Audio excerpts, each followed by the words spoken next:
કડવા ચોથમાં કેટલી તાકાત હોય એ તમને ખબર છે? કેટલી હોય? કડવા ચોથમાં છે ને પત્ની છે ને પતિને છે ને નરક માંથી પાછી લાવી શકે છે. એમાં શું ફરક પડે? એક નરક માંથી લાવે ને બીજામાં નાખે. ઈ સાંભળો ને, આ છે ને આ રિપેર કરાવવાનું છે. આ શું છે લી? 4-વ્હીલર ગાડીની વ્હીલ કપ ની પ્લેટ છે?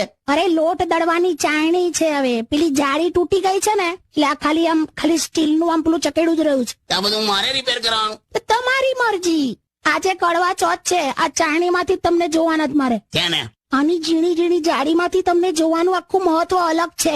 બાકી ખાલી ચકેડા માંથી જો તમને જોવાના હોત ને તો ચાયણી શું કામ, કોક ટાયર માંથી જોત તમને. હાલી આ બે કરાઈ આવું છું યાર રિપેર. તું કેટલું બોલી તું? તમારું મોડું જોઈને ખાવાનું ખાઈશ. હાલી હા ભાઈ હા. 365 દિવસ તારું મોડું જોઈને મેં જમું છું, કોઈ વેલ્યુ નહીં. એક દિવસ તું મારું મોડું જુએ સીધો તહેવાર ડિક્લેર કરી નાખે. સ્ત્રી શક્તિ, ઉપવાસની શક્તિ. તમે પણ કરેલા 8 સોમવાર કરેલા મેં. મને મળ્યું હું, મને લાગે છે ને ઉપર છે ને ભગવાનોમાં સોમવાર રજા હોય.